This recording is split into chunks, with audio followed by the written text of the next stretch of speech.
Hello, and thank you so much again for joining us on Community Connect. Joining me today is Chris Kilford and SUDHIR, Nair. Thank you so much for taking the time to be here. Dr. Chris Kilford is the president of the Canadian International Council. He is an immigrant who served in the Canadian military for 36 years and holds a PhD in history with a focus on post-colonial civil-military relations in the developing world. Thank you so much for joining us today. Glad to be here. Yeah. Dr. SUDHIR Nair is a professor of international business. He looks into what happens when organizations cross the line. He has taken a hands-on approach to teaching, which earned him the Best Teaching Award for 2013 at the Gustafson Business School. He has lived in India and USA.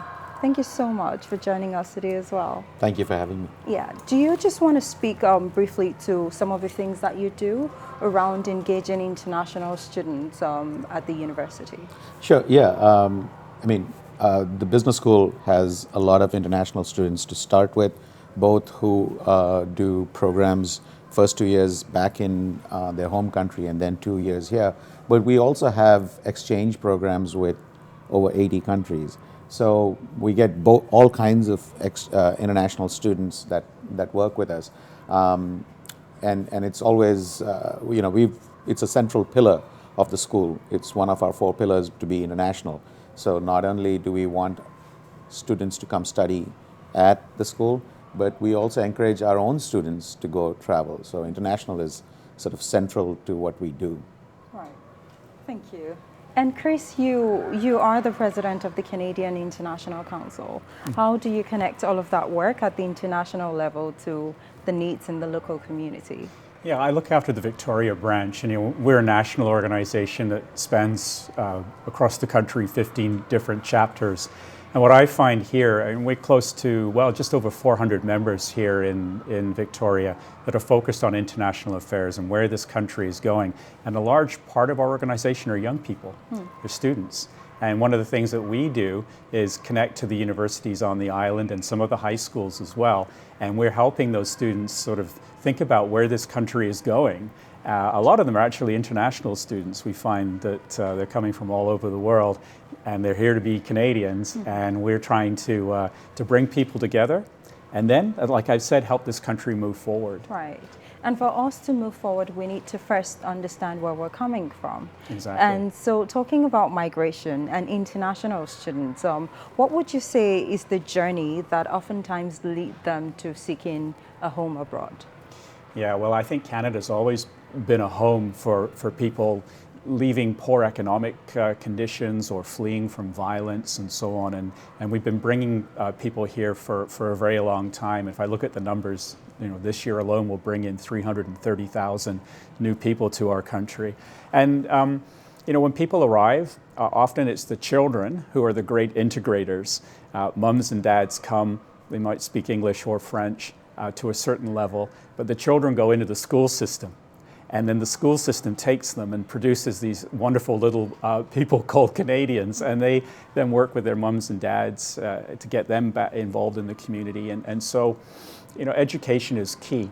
I've always said that the key to our success going forward as a country are our teachers. They're our best resource at every level, from the low levels of kindergarten to the highest levels of our universities. Right. And talking about education and the intergenerational links that happen, for instance, when immigrants come in with their children and those children eventually grow up too, and they've had to go through those systems. But in cases where we have ready-made immigrants who are older than the kids, but not on the other side either, what role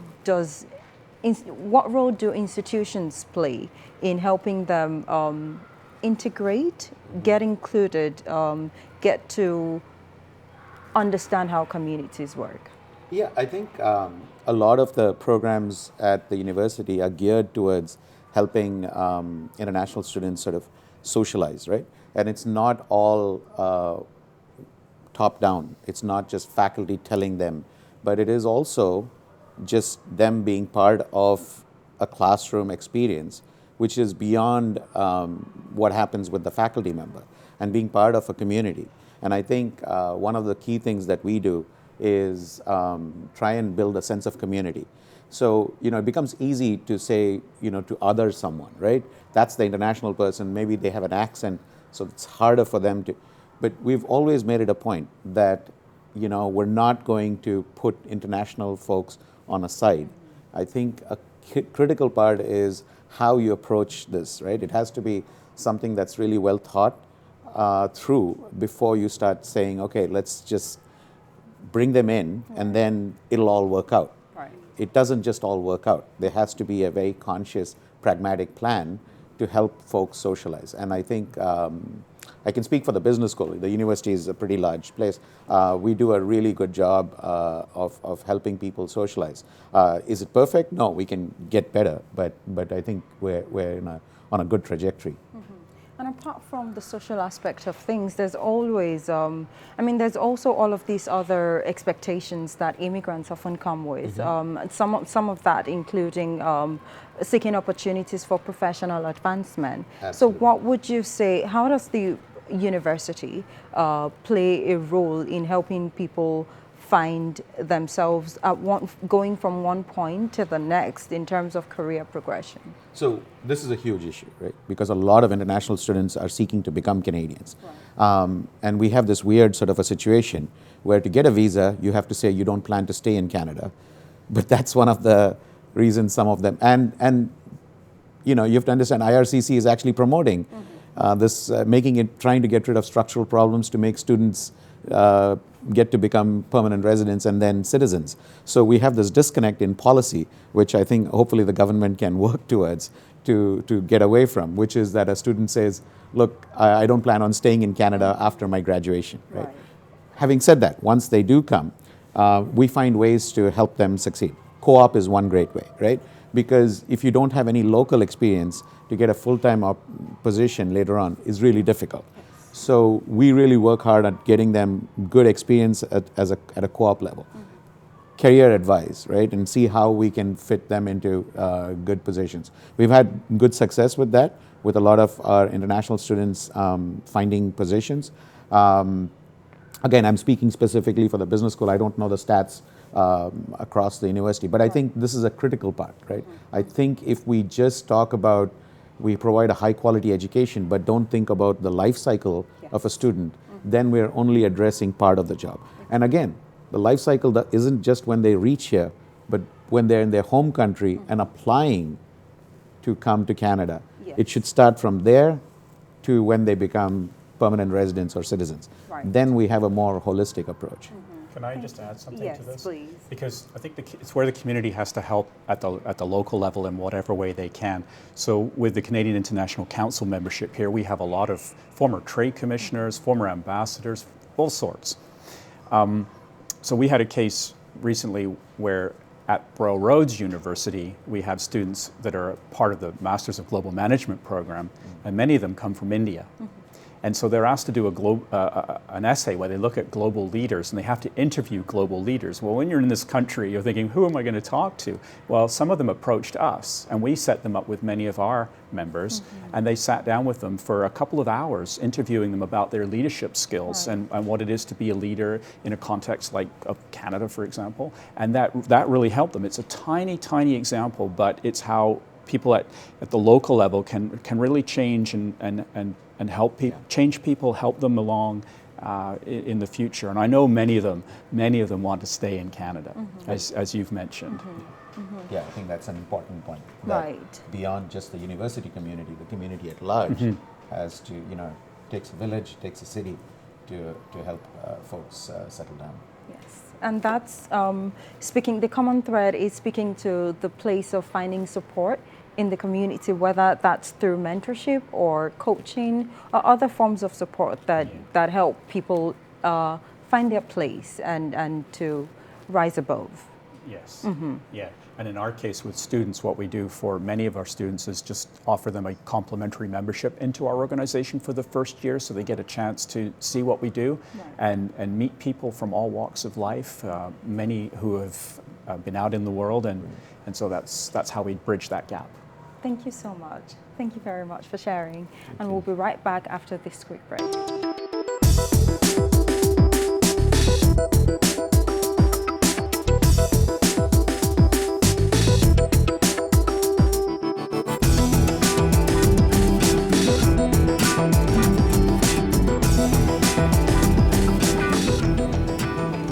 We're here to address the inclusion topic. We're here to talk about it, to discuss it, to come up with action plans, and to discuss it further. To be honest, I came trying to see how many people attend and how many people interact, how many people are actually going to be involved. And I'm very happy actually that people are trying, people are debating, people are agreeing and disagreeing. So the main thing that I take out of today is that I think there is progress. It's very slow, but there is progress, and we just need to keep trying. If everyone use this opportunity to educate themselves on the topic of inclusion, again, like I mentioned during my talk, 77% of white North Americans do not have a minority within their inner circle. So a lot of the problems that we discussed today, they're not aware of them. So if we start with education, by people understanding what minorities, indigenous people, and everyone goes through, that's a very good start. I think for businesses, if they can implement something similar to the Rooney Rule, the rule they have in the NFL, because in the NFL they had a problem as well where most of the players are minorities, mainly black, but the coaches are all white. So, and a lot of the players leaving the NFL, wanting to go into management, they're not getting an opportunity. So implemented a rule called the Rooney Rule, whereby every team, whenever they interview for a manager, they're required by law to interview at least 5 minorities. 5 minorities need to be shortlisted and interviewed. You don't have to give them the job, give them something they're not earned, but at least give them the chance to present themselves. I would say the inclusion project process that we went through today was a really good way of bringing together all sorts of people from different backgrounds to consider intersectionality and different aspects of how inclusion works. My big takeaway from today was essentially that I'm surrounded by some pretty amazing people in this region. When I looked around the room, I saw people who were funders and supporters, who were academics and students, and the communication was really respectful and thoughtful, and it just feels really, I feel very lucky to be asked to present to a group like that. It's an honor. The overarching message that if I could wish people could go home with is that they feel that their ability to use their empathy is a powerful thing that helps knit together civil society.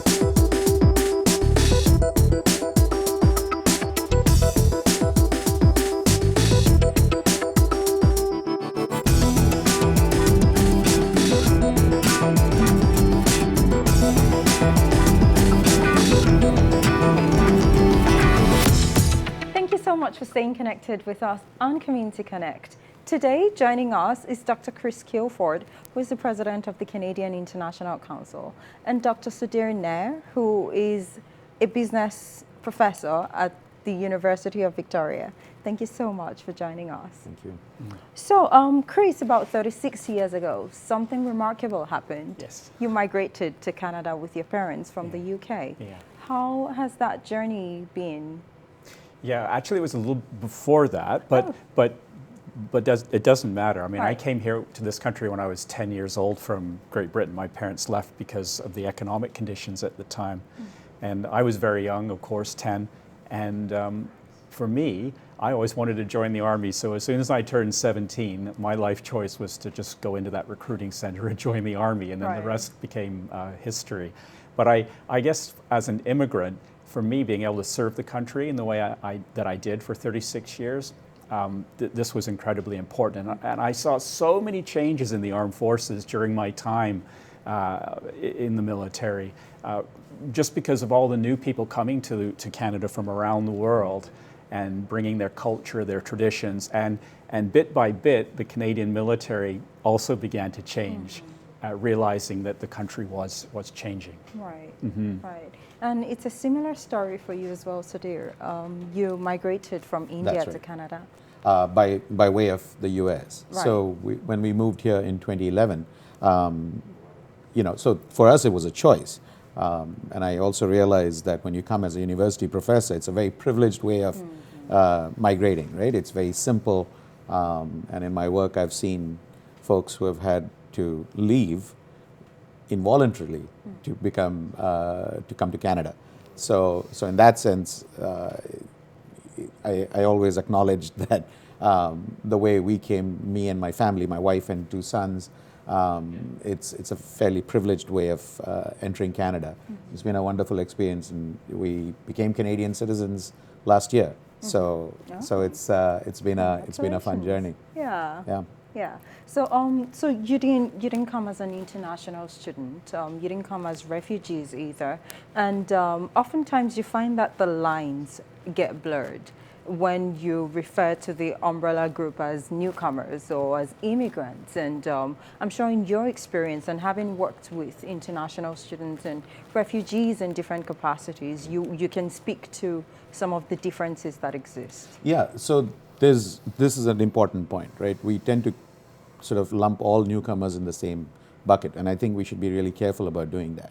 So for example, students can't access many of the resources that, let's say, other groups of immigrants can. Whether they came through family class, economic reasons, they came to start a business, or they came as refugees.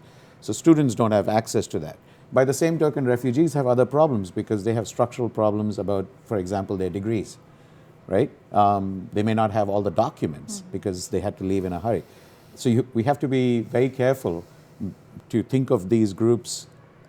Yes, they're all newcomers, and I think it's a good way to think of them, because that term, if you start saying one person's an immigrant and one person's a refugee, there's an impact on what potentially can happen in terms of employment.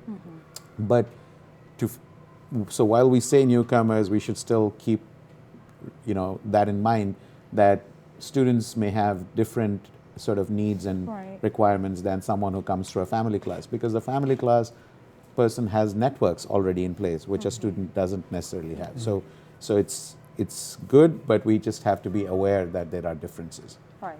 Thank you.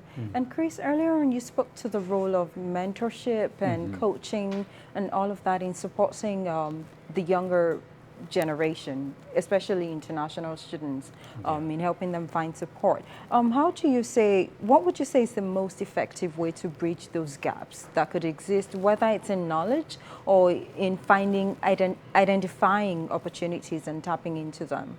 Yeah, I think the biggest issue I see with students coming to Canada from another country is that it's just different.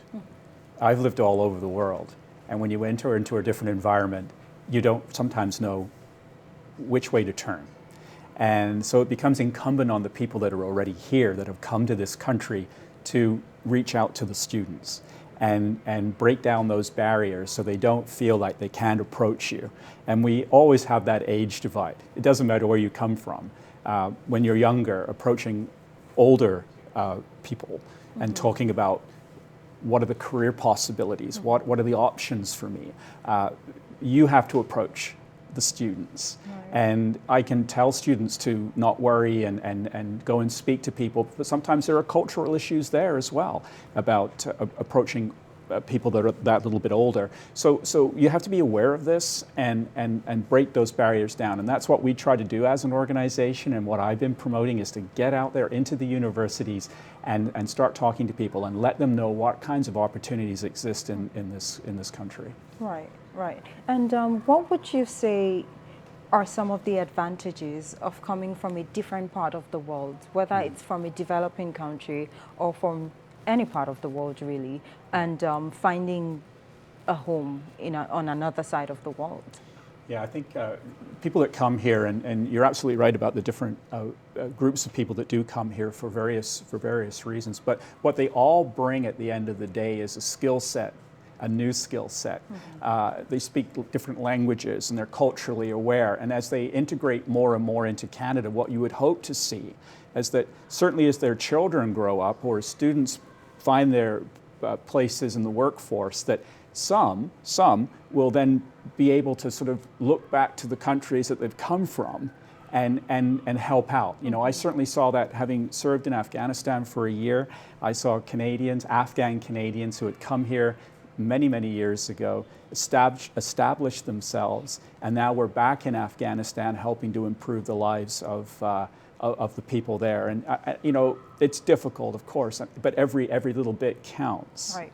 And I think that's what we also need to focus on, and we want to give back to the world, because we are taking the world's resources in many ways, and some of the best and the brightest people that you'll ever find, and we want to be able to then give back in due time. Right, Yeah. right. And there's often that debate or a lot of talk about real value for the skill sets that immigrants, that newcomers bring. And you were talking about that as an advantage to having people come from other parts of the world. But there have oftentimes been cases where on the other side, for immigrants, they feel like there is no place for the values and the skills that they bring. For instance, looking for jobs and being told you don't have Canadian experience, so yeah, you won't even get an interview, or you get on the job and it's got to be done a certain way. Yeah. What's the place for diversity and innovation? Yeah, it's tough. You know, when my mom and dad came to this country, my dad was an aircraft maintenance technician. He couldn't find anything in that line of work. He took whatever he could. Eventually he became an electrician. And it is tough when you're coming with those degrees that sometimes are not taken at value.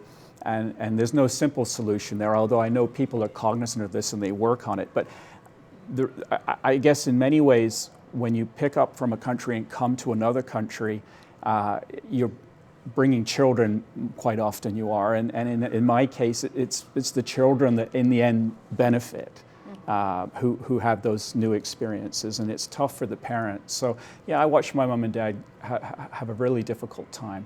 And I know how challenging it is. So you have to do whatever you can, but I don't think there's an easy solution. I think there's a lot of research that sort of suggests that folks with multicultural skill sets are particularly good at two things. You know, one is creativity and creative and innovative solutions, and also they're really good at problem solving.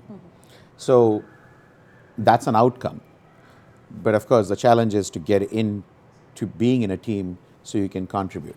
So there's incredible amount of research on having board members who are very diverse, right? Still not very good because they're overwhelmingly older and Caucasian, right? And so that still needs to change to reflect the diversity of the world. But I think there's just a tremendous amount of research about what a diverse population does.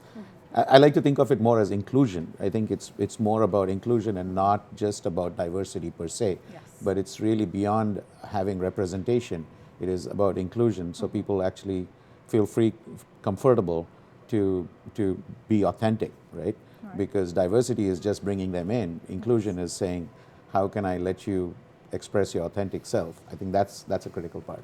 Totally. And I'm really glad that you touched on that point, on going from diversity to inclusion.